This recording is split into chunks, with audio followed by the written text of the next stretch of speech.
Première parution de la semaine, deux sujets sont largement relayés par les quotidiens du jour. Le verdict de l'affaire Tenya 2 et la nouvelle dénomination de l'Assemblée législative de transition, désormais Assemblée législative du peuple. La revue de presse est signée Mariama Tamboura. L'Assemblée législative de transition change de dénomination pour devenir l'Assemblée législative du peuple. Le gouvernement de transition est désormais appelé simplement gouvernement.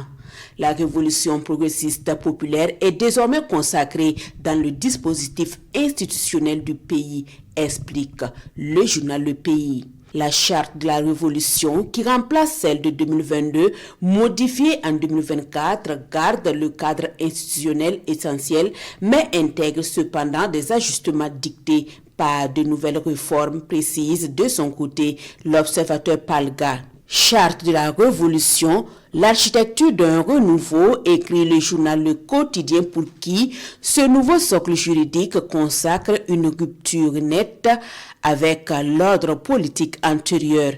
Une rupture matérialisée par la dissolution des partis politiques et leur exclusion de l'organe législatif. En lieu et place, des valeurs sont érigées en piliers: défense de la patrie, engagement patriotique populaire, souveraineté nationale. Certes, la charte de la révolution trace la voie, mais sa réussite dépendra de l'engagement collectif, estime Sidoya. Car la révolution commence d'abord dans les comportements et les actes de tous les jours. À lire également dans les parutions le verdict de l'affaire Tenya Acte 2. Yeyake Camille et Zongo Loro écopent respectivement de 11 ans et 5 ans de prison ferme et des peines d'amende, informe aujourd'hui au Faso.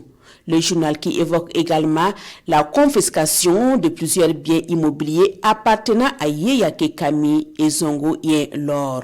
Sur le même sujet, l'Express du Faso écrit ceci: si pour les uns, ces peines sont conformes aux actes commis et par conséquent dissuasives pour d'autres, elles sont assez lourdes, car ce n'est pas toujours évident qu'en jetant un citoyen pendant longtemps en prison qu'on donne l'exemple aux autres.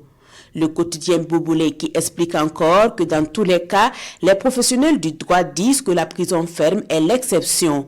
Autrement, l'objectif d'un procès n'est pas toujours la condamnation ferme, mais l'éducation aussi. Les Burkinabés, y compris les concernés, doivent considérer le procès et le verdict qui en est sorti comme un appel au changement de comportement dans la gestion de la chose publique.